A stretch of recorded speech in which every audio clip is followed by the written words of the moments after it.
is what I have been reading in the papers, and I'm told it has also been on social media and on some of the media houses. This is the issue of the so-called disappearances of Ugandans, that Ugandans have disappeared here and there. Uganda under NRM cannot have that type of situation. Now, toward the elections, we had now new schemes of criminality.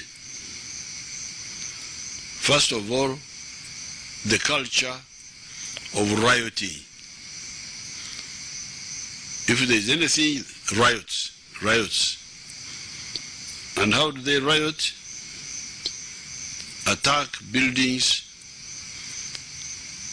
attack security personnel. If you can show us that piece where people were attacking a policewoman, I don't know whether you still have it.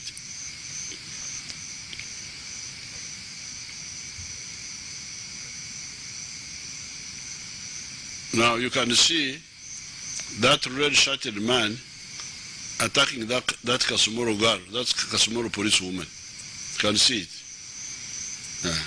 See what was happening there. Thank you very much. Thank you very much. The undressing women. Show us those who are undressing women.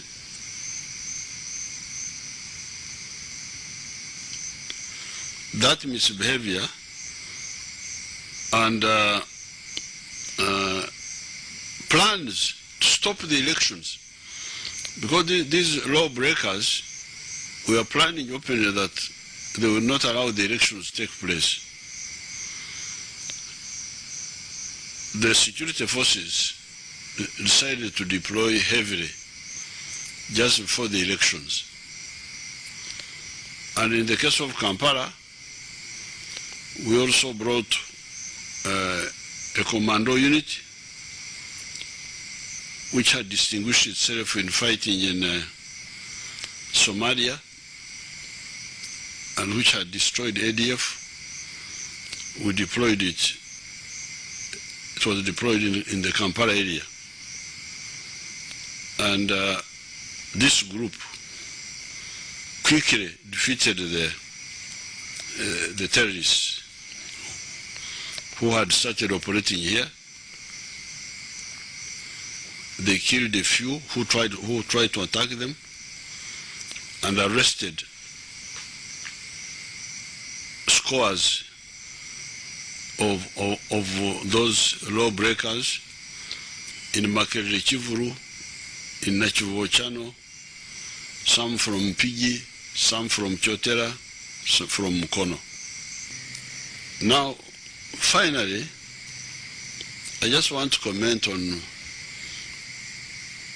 excitement also caused by some of the foreigners, and here I emphasize the word some because it's not really all the foreigners who are trying to interfere in our internal affairs. It is only some people. Now I want to tell the Ugandans our experience with the involvement of foreigners in our internal affairs. We have got so many examples. Unfortunately, many of them are tragic. When you hear external people, some of the external people interfering in our affairs, ignore them. But don't listen to what they are saying. Well, that was the president of Uganda who addressed the nation yesterday. Now, in more stories, police this week described the alleged media reports that that was involved in the torture of Ronald Segawa as fake news doctored by the opposition to malign security agencies. Fred Onanga, the Uganda police force spokesperson, says the force has classified information that the alleged image of a fractured hand is one of Nelima Sandra, a resident of Moni Ward Industrial Division in Mbale City.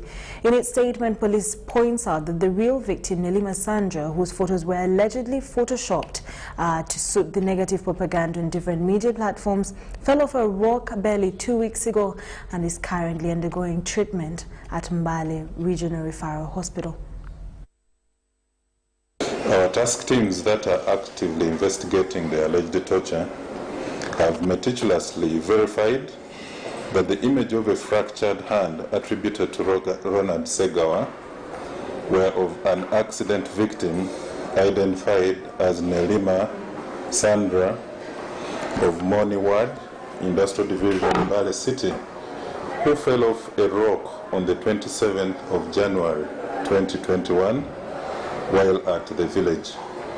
She sustained fractures on both arms and also to one side of the leg, and she was rushed to Mbale Regional Referral Hospital where she was undergoing treatment. It is at Mbale Regional Referral Hospital that the images of the broken hand with an open fractured wound were actually smuggled and photoshopped to incite negative perceptions against security agencies. Apparently, when you view the images attributed to Ronald Segawa, you'll observe that the hands of Ronald Segawa are actually hidden in a calculated manner in their deliberate attempt to sway public perception. We want to inform the public that the victim in Mbale, Nelima Sandra, is currently undergoing medical treatment, and her medical expenses are being catered for by Elite Youth of Uganda, an NGO based in Mbale that is also fundraising for her major surgery. We believe that sharing such images and related false narratives is deeply offensive to the victim herself, her family, and Elite Youth Uganda, who are trying their best to ensure that she gets the necessary medical surgery in Mbale.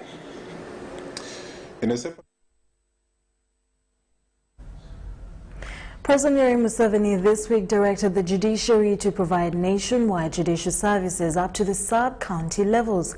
In this report, President Museveni had earlier reiterated his stand that since their administrative units at sub-county region levels, including chiefs, forest officers, veterinary officers, and medical assistants, it would be important to have a judicial officer as well as at sub-county levels. Details follow.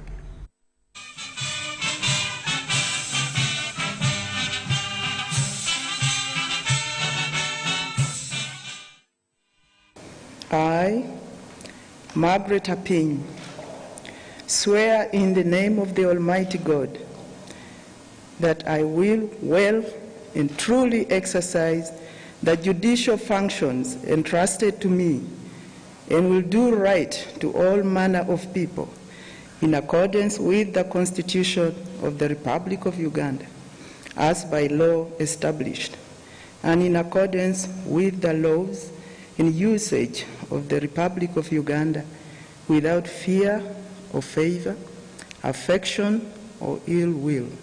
So help me God.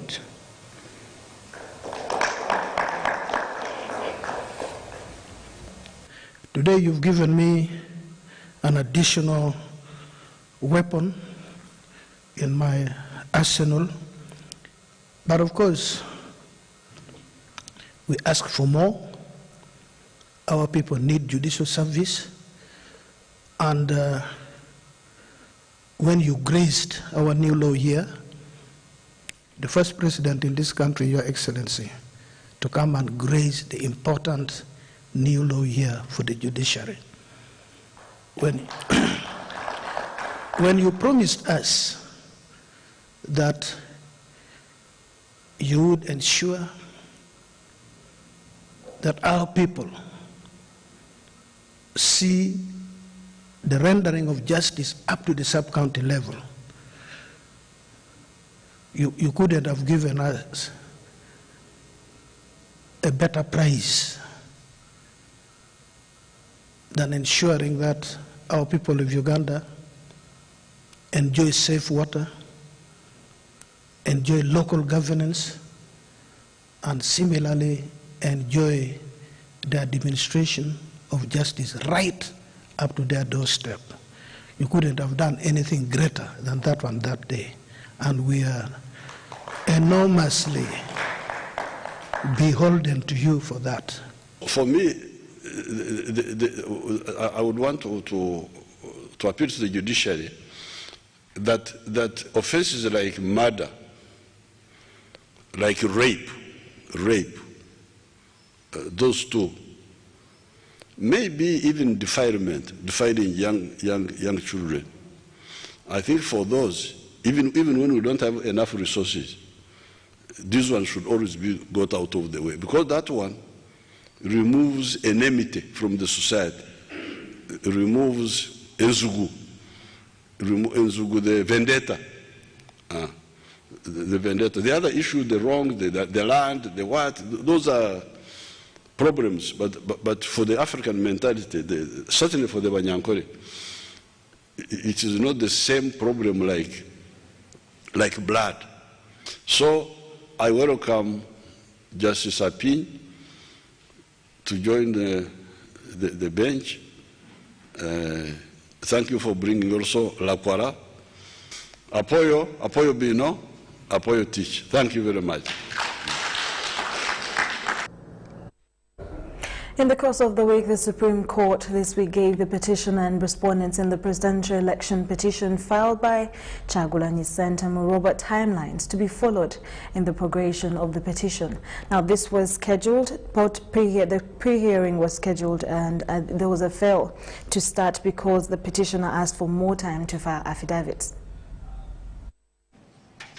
Hearing of the presidential election petition filed by Kyagulanyi Ssentamu Robert versus Yoweri Museveni, the Attorney General and the Electoral Commission has failed to kick off as planned.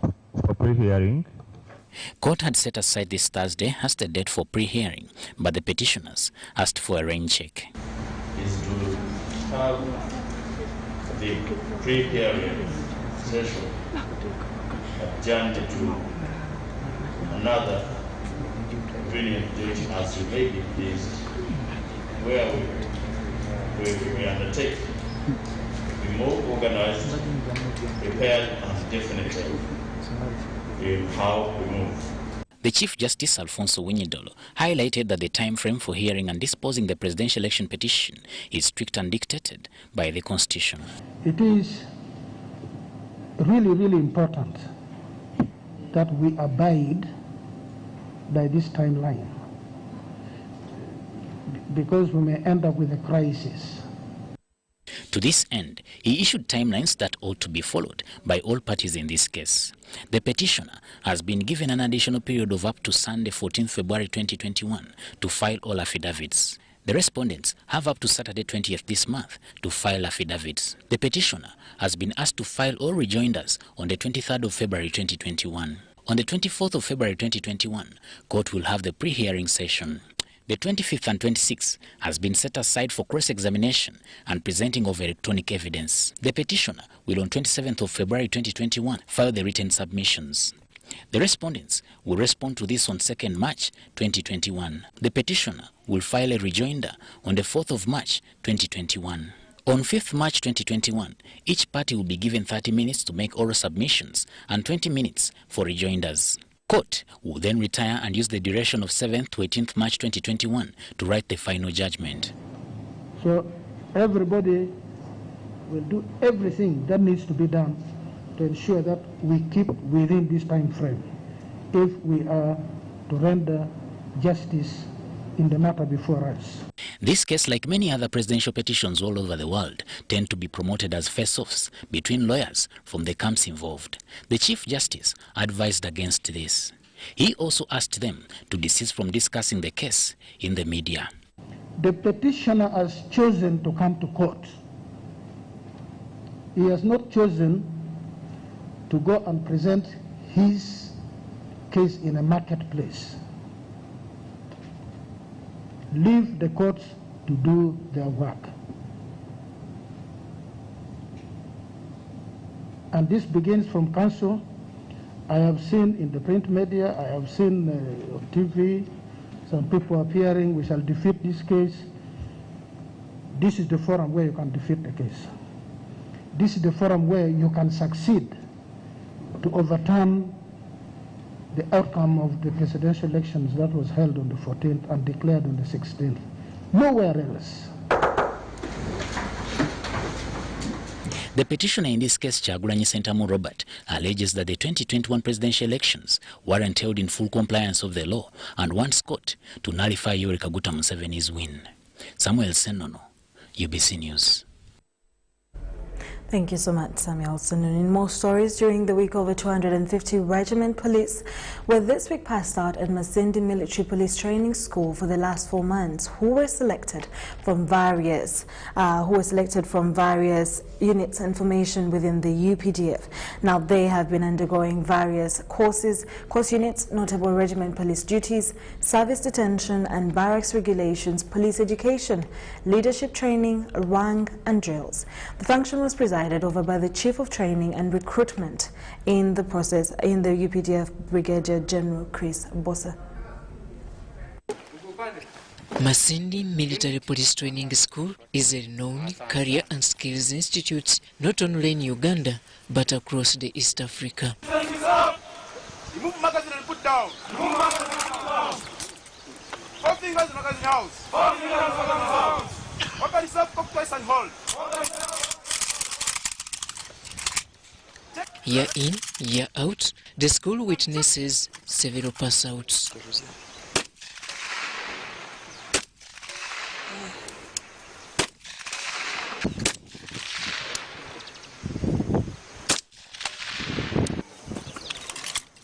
One and two. Having spent over 2 months of training in various courses ranging from regiment police duties, service detention, barracks regulations, political education, leadership training, rag and drills, over 250 regiment personnel have been passed out. The aim of this course was and still is to equip the trainees with knowledge on how to implement, supervise, enforce lawful orders, and maintain general military discipline. The freshly passed out regimental police were however advised to exhibit professionalism during their line of duty. Because we don't want to see Ugandan bodies on street. We are supposed to maintain peace, maintain security, and ensure that Ugandans go about their business peacefully. So, if there are issues like riots and somebody is throwing stones, we are supposed to disable them. You may shoot the hand, hold the leg, pull them down, and then take them to the courts of law. But we don't want to see bodies on Kampala streets because there is a riot. We only want our soldiers to go there, cool the situation by all means, but not by taking life, and then take those responsible to the courts. How many personnel have you trained? We have trained over 200 here, 250 in different skills. That is management of prisoners, shooting straight, management of camp duties, support to the civilian authorities, and so on and so forth. Quite a good number of activities that they have gone through. During the pass-out, outstanding students were rewarded.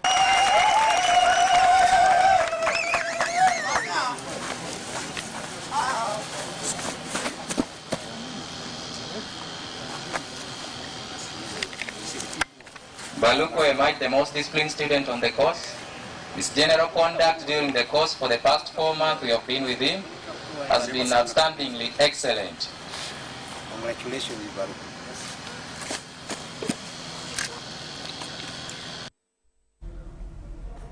One UPDF pilot died and another is admitted in hospital after the UPDF jet ranger crashed in Entebbe, Wakiso district.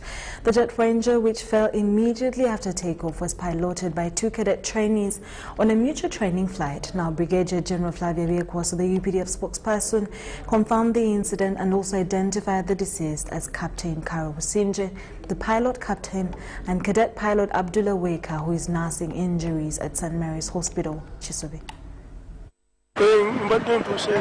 Traffic came to a standstill along Airport Road in Entebbe after a UPDF jet ranger crashed, leaving 1 person dead. The Uganda People's Defence Forces jet ranger with 2 crew on board dropped minutes after takeoff near Spina Beach in Entebbe, Wakiso district. Speaking in a phone interview, Brigadier General Flavia Biekwaso, the UPDF spokesperson, confirmed the incident, saying the pilot captain, identified as Karo Businje, died shortly after at Chisubi Hospital, while the cadet captain, Abdallah Weka, is still nursing wounds. The pilot captain has passed on a few minutes ago, and the cadet pilot is being stabilized. The CT scan that has been made shows that he did get internal injuries, but is not yet very stable. The dead body is in Chisubi Hospital, and the cadet is also hospitalized in Chisubi. It was on a training session, so it was a mutual training flight, to use the exact words from the technical people. Brigadier General Flavia Biekwaso says investigations into the circumstances that led to the plane crash have commenced. It's subject to further investigations, really, especially about the cause. What could have caused this? Shall get the details in due course. The incident comes just a few days after a UPDF helicopter crashed in Somalia, injuring 4 Ugandan soldiers. In January 2020, a UPDF jet ranger, AF-302, came down in Butambala district, killing 2 soldiers instantly. Daniel Mugoya, UBC News. Now, Ministry of Finance, Planning and Economic Development this week warned against the implementation of a proposal to tax bank withdrawals transactions. Speaker of Parliament Rebecca Kadaga called for scrutiny of the proposal by Parliament before its implementation. This uproar results from a social media letter confirmed to be from Ministry of Finance letter proposing a tax on bank withdrawals. Watch. We would appreciate to receive your opinion on data not later than Friday, 12th February 2021. This is the letter that is causing more alarm than whispers amongst the public. Confirmed to have been authored by Ministry of Finance, it proposes a tax on automated teller machine withdrawal transactions. The move has neither attracted nor been welcomed by the listening ears of members of Parliament. Ugandans are paying quite big sums of money on mobile money, and it is because of the increment of that tax without us knowing.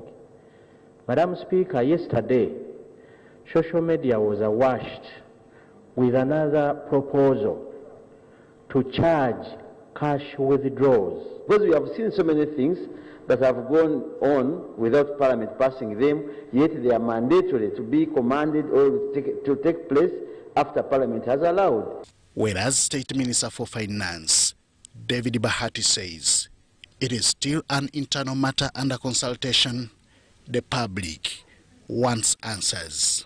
That in line with the rules of this House, we focus on something that is before the House or that is a proposal by law. But if this House is going to be discussing internal memos within the government department, it will be a tough job to do. Maybe the minister should tell us what should we tell Ugandans, that it's going to behave and happen the way it has been happening before, because beaten once, right, Honorable Speaker, you know what happens next. So Ugandans are crying because they know it is going to happen.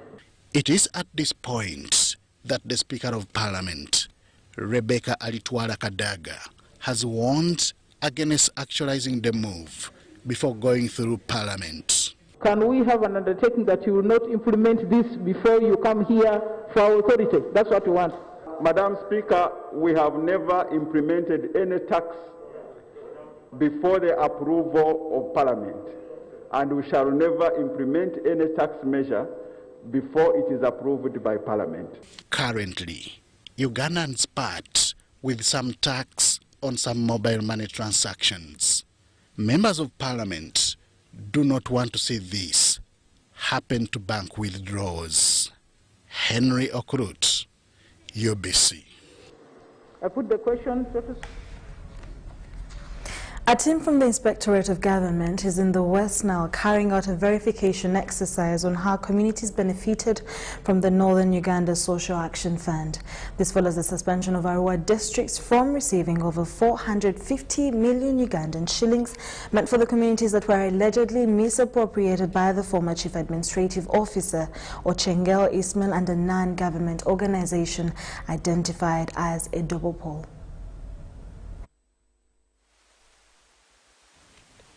The Inspectorate of Government has met with other 700 beneficiaries of Northern Uganda Social Action Fund Phase 3 at Maribe Sub-County Arua District to ascertain whether they existed and were assisted. Different groups ventured into various enterprises including cassava farming, tree planting, labor-intensive activities, nursery bed establishment, among others.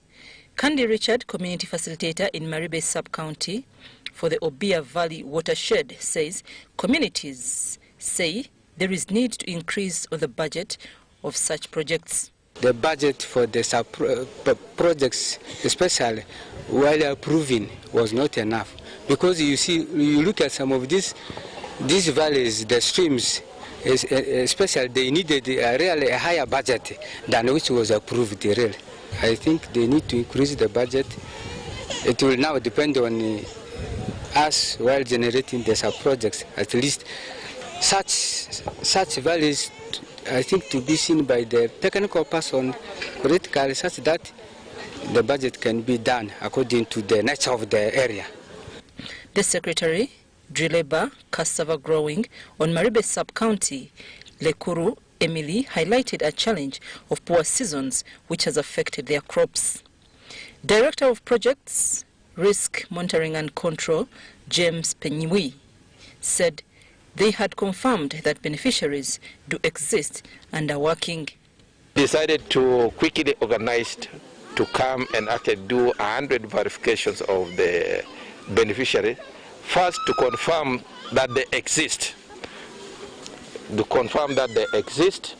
And so that is why we actually invited all the beneficiaries to come here and physically be present, and we would actually go one by one to make sure somebody exists, and they are supposed to identify themselves using national identification documents or any other documentations available. Penyui says the inspectorate is to compile a report which will be presented to the district to make some changes if need be, so that we do not make the same mistakes in future. There are also other government projects which actually have the same modality like this one, for instance, under Dr. Deep. And the projects are ongoing. It is the same community also benefiting. So this lesson learned from NOSAF will also help the implementation of Dr. Deep and other government projects. Members of the inspectorate proceeded to Eka Karafe, where they carried out a verification exercise of the beneficiaries of NOSAF 3 projects at Dradeni Chapel in Arua. Not possible, because this one, the exercise requires us to see the person physically, that this person is there, then we tick. Now, if the person is not here, we cannot tick. We can only report that we went there, we did not see this person. Then if there's another opportunity to come back and see, then we organize another opportunity to come back. But for this, we have been running an announcement on radio and saying everybody should come. If somebody was sick and in hospital, then what we would accept is some record to show that this person is sick, is admitted in hospital, could not come. Following the proper use of NOSAF 3 funds and creation of impacts on people's livelihoods, there is room for continued support of communities in the region. Construction, renovation and rehabilitation works on Old Kampala Taxi Park are expected to be complete by the 4th of March after putting the new infrastructures like toilets and waiting areas for passengers. During a tour to the park by the Minister for Kampala Metropolitan Affairs and Kampala Capital City Authority to assess progress this week, Betty Amongi attributed the delays of construction to the place being a wetland. Construction works of the Old Taxi Park are at 70% to completion. Works to renovate this park, which is the largest and in the city centre, started on 7th May 2020 during the lockdown that was due to the outbreak of COVID-19. According to KCCA, the scope of the work was quite expensive, citing the drainage system that was in an appalling state and caused the park to flood during rainy season. Work to pave the entire park to put more levels was done by Sterling at 9.5 billion Ugandan shillings. This work was tasking given the fact that the land the park is seated on is a wetland. Minister, this site underneath, I think it was originally a wetland. So underneath you would have clay, soils which are very, very soft. So there is quite a lot that we did underground. There had to be lock fill, we had to put geotextile membrane and then put more levels to reach this stage. They estimated to complete this work in 3 months, but the COVID-19 situation was challenged. COVID-19 situation, mobilization of resources and labor, at one time it was impossible to proceed at the right pace. But also rain, heavy rains, also caused some slack. So our completion date is now focusing on 4th March 2021. The Minister for Kampala Metropolitan Affairs and team from KCCA toured the Old Taxi Park to assess the progress of the work. Betty Amongi said this park is used by 200,000 passengers and 25,000 people who operate various businesses. Her ministry and Kampala Capital City Authority has been receiving complaints of congestion in other taxi parks, where those that used to operate in Old Taxi Park relocated, and they are cognizant of the taxi industry. So to reassure both the taxi fraternity and the country at large that many people had been doubting and suspicious that the park probably inside there's something else being constructed, or we are not going to earn it back to the taxi people, but we want to reassure you that this park will go back to the taxi fraternity for utilization. This modern terminal, planned to replace the old taxi park, has capacity to accommodate 344 taxis. They are constructing walkways and putting an access control system. It is only taxi operators with PHV and those who possess route charts will be allowed to operate in this park. Few weeks engage with the taxi people and the technical team to analyze how many taxi will come back here in the context of COVID-19. And the marking and the different routes, as you are aware, we've changed now. We are handling route system. So the technical team will start working with the team of the taxi leaders to start looking at how we can accommodate and how many taxis can be accommodated. One of the challenges the taxi operators expect to meet in this new arrangement is the digital access control system. They, however, urge authorities responsible to develop an application for them to receive notifications. Parking bagisazeemu obutundu. Kati buli stage ebadde parking emmotoka zaayo nga 20 ne zibeera ku stage emu. Kitegeeza tekigenda kubeerawo. Nti bajja kuwa spacing egendamu emmotoka nga 6, emmotoka nga 10. Kitegeeza nti tugenda kuba tubabanja ebifo mwe tuwumuliza mmotoka zaffe nga tetunnabakola kinga zote zinnaba kutikka. Kola emiryango gino nga giri digitalized. Motoka okuyingira mu paaka kijja kuba kikalubamu. Bw'otunira luli oluguudo lwa Sebana Road okujja ku Hamu, tubadde tusaba oluguudo olwo lwa Channel Street ne Nakivubo Muse bajjeko multiplex okubeera ng'esolooza ba driver kulwa parking zijira zikolanga holding places. Ugandan government received funds from the Netherlands government to carry out a feasibility study on the parking towers. In the new arrangement, hawkers are prohibited from operating in the park. I'm Nafka Farida in Kampala. In more stories, the Archbishop of the Church of Uganda, His Grace Dr. Stephen Samuel Kazimba Mugalu, this week asked all the 37 dioceses in the country to invest in church land as the only way to deter land grabbers. Archbishop Kazimba attributed the rampant cases of church land grabbers, the priests who fail to use the land profitably, saying that this habit must stop in the Church of Uganda. Archbishop Kazimba Mugalu made these remarks during his first pastoral visit in South Ankole Diocese, Ntungamo District. Diocese, now and forevermore. The Archbishop of the Church of Uganda, Dr. Samuel Stephen Kazimba Mugalu, has commissioned income-generating projects in South Ankole Diocese in Ntungamo District at Chamata Hill. These include South Ankole Mission Health Center 3, Dennis House, Fish Pond, Mothers Union House, an irrigation scheme that will cost 635 million from the Ministry of Water and Environment. So we thought we can put a While commissioning and launching these projects, Archbishop Kazimba asked church leaders to utilize church land with income-generating projects to solve the problem of land grabbers. It is really very, very important to put land to good use, because we have land grabbers today. And the most challenging thing we have is that we have a lot of land which is not used. And this is a very big problem that we have as a church. Archbishop Kazimba pointed out chunks of church land that is lying idle. Yet the church needs a lot of funds for developmental projects.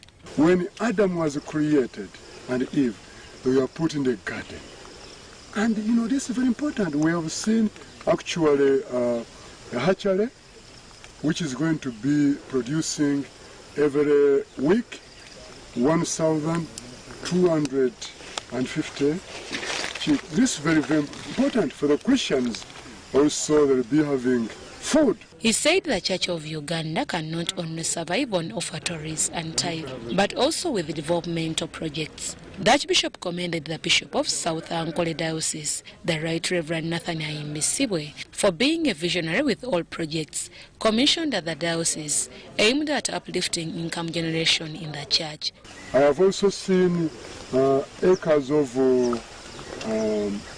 bananas plantation, which is already how many acres? Yeah, we have 16 acres, but the entire diocese probably will have more than 100 acres. So I think this is very good. As the Archbishop of the Church of Uganda, I'm really impressed. This diocese is as young as 9 years. Bishop Nathaniel Imbisibwe noted that every church land in the diocese will be put to use in order to foil land grabbers. The church land is idle, so the grabbers will come in because they find air, and on air you fry like a bird. So we are encouraging all the Christians and lovers of the church to make sure that every church land has a title. Bishop Imbisibwe also told Archbishop that over 285 acres of land have been planted in the old diocese, and the diocese over 10,350 coffee seedlings have been planted. Our church house, our millennium house is this coffee. As a diocese we have 73 acres, but we want to go to 100. Then the whole project we are targeting in the next 3 years 400. On his visit, Archbishop Kazimba with Mama Margaret was received by Bishop Nathaniel Imbisibwe, Mama Lilian, and the associate staff, and he will end his 3 days pastoral visit with Sunday service at St. Matthias Cathedral. We'll take a short commercial break and we'll be back with business stories.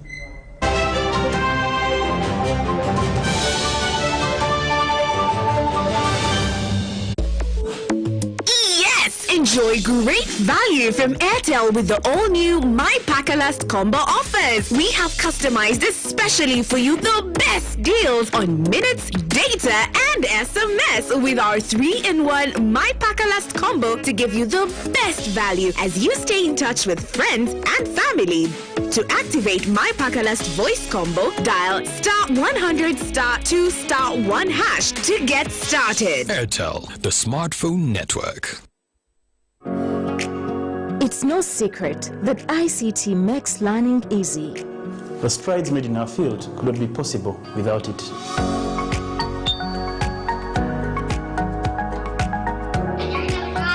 And now we can watch our favorite show. My radio is my best friend. UCC provides an enabling regulatory environment and policy guidance for healthy competition. We also facilitate ease of doing business in the communications sector through licensing, standardization, spectrum management, tariff regulation, rural communication development, and consumer empowerment.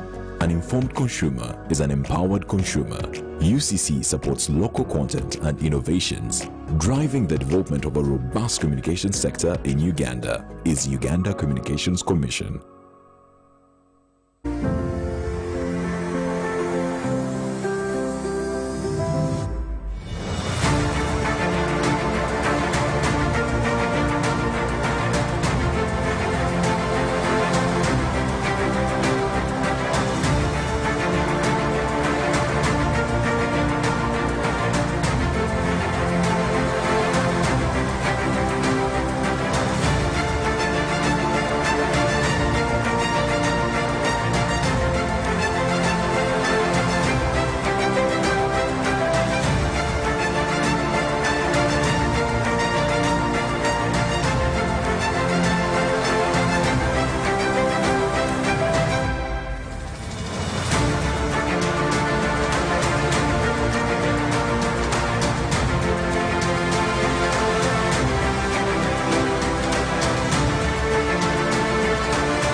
You're still watching UBC News Roundup with me, Sharon. Kyomugisha. In more stories, adolescent girls continue to drop out of school, and many encounter risks of unplanned pregnancies and are in despair. Now, Baylor Uganda, in partnership with the AIDS Support Organization and Global Fund, are empowering them with practical skills in a measure to make them self-reliant. A total of 321 adolescent girls and young women from Hoima district are undergoing assessment in different employable skills.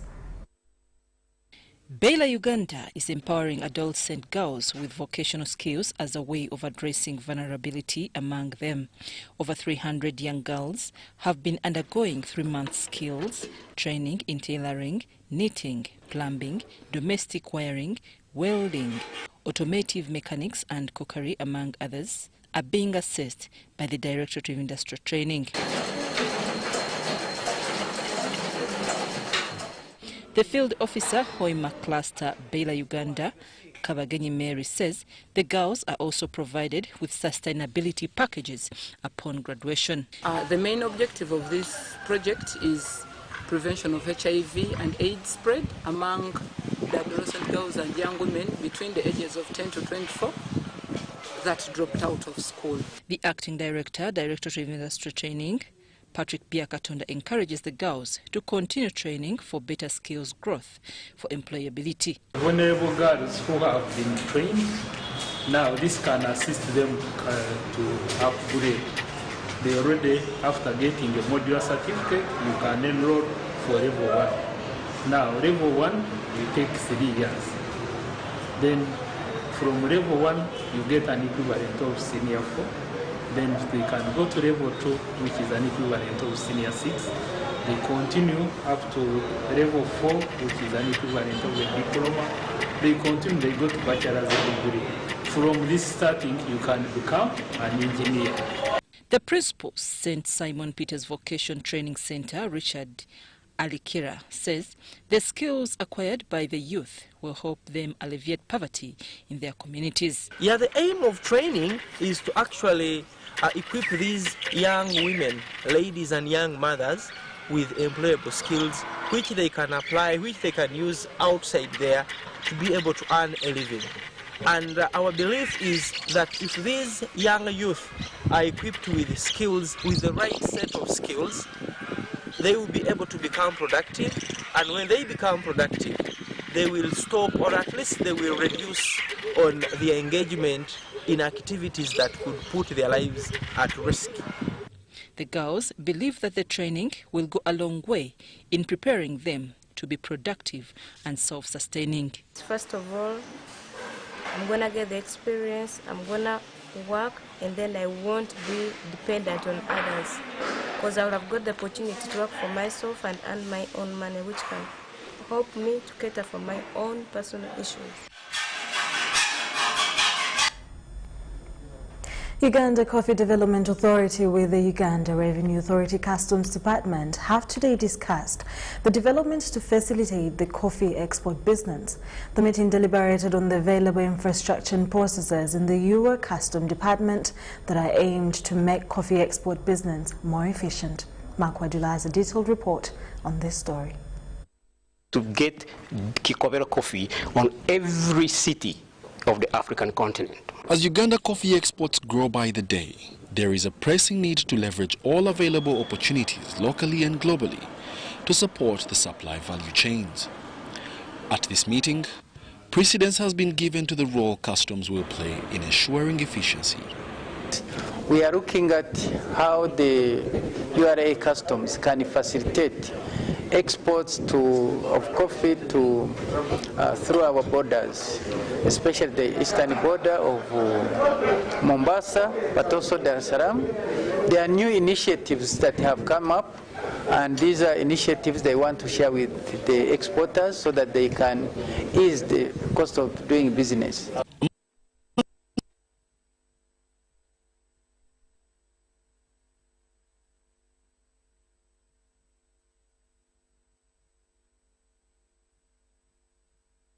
The newly opened Naivasha port in Kenya, which is intended to ease pressure on the Mombasa port and the Africa Continental Free Trade Area, among others.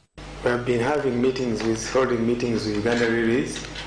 Uganda Railways, the government has made up a position to revive it, and they have been provided with money and they have started working. They are going to start with rehabilitating the lines internally and also linking Malaba to Kampala, so that the cargo can move faster, and the linking also to Naivasha is also included, but that will be later.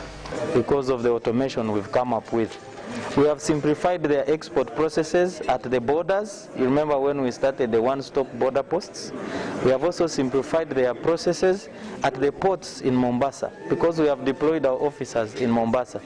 So they are able to track their goods right from the factory.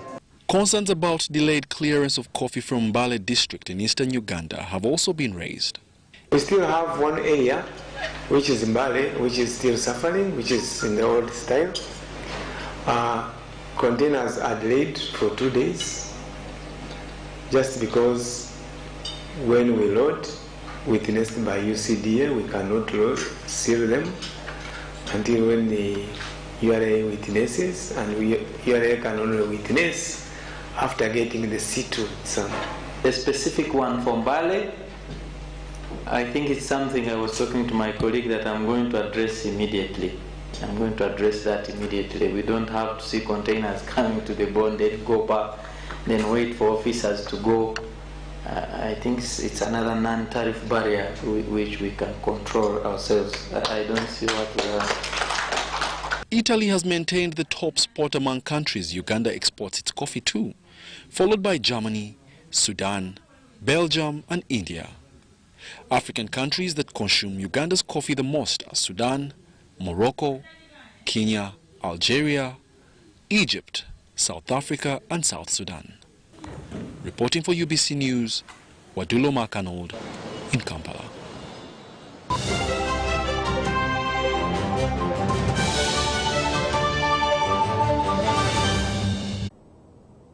The day the world stopped was the day we found where to go.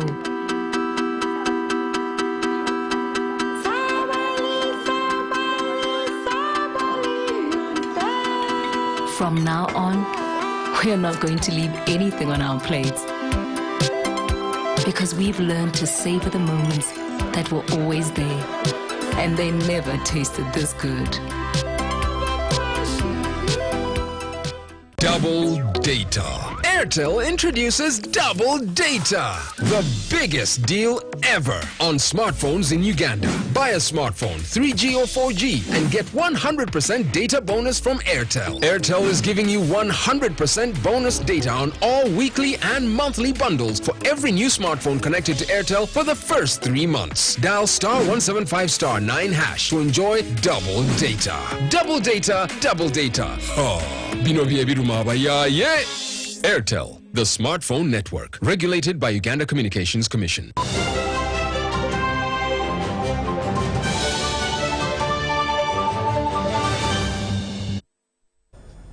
On a happy note, Uganda's running prodigy Joshua Cheptegei has defended his 5-kilometer Hercules Monaco run. Now, the Ugandan athlete finished the race in 13 minutes and 11 seconds, which is way off his world record at the distance set last year at the same venue. He'll, however, be proud of defending the race run under breezy condition in the Monaco Principality. Enjoy some of the action as it happened a few minutes ago and make a date with us to get the detail in our subsequent bulletins. And a straight run into the finish where we can see him and are waiting for him.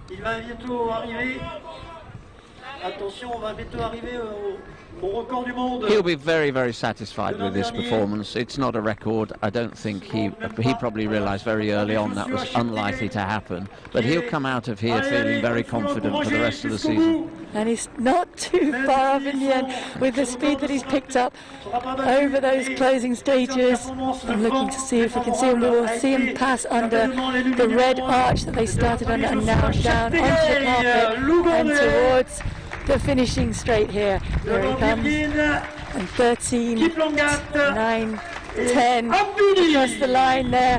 Followed by Bergen in second place, Tampoon and Amdouni did cross the line under the European record and in a French record time there.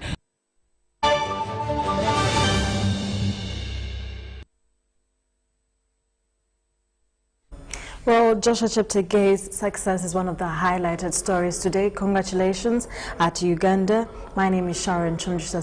Thank you so much for watching and tuning into UBC TV. We'll keep you updated in our subsequent bulletins, and stay tuned for more programming coming your way. Have a great afternoon and a great weekend ahead of you. A great week ahead of you.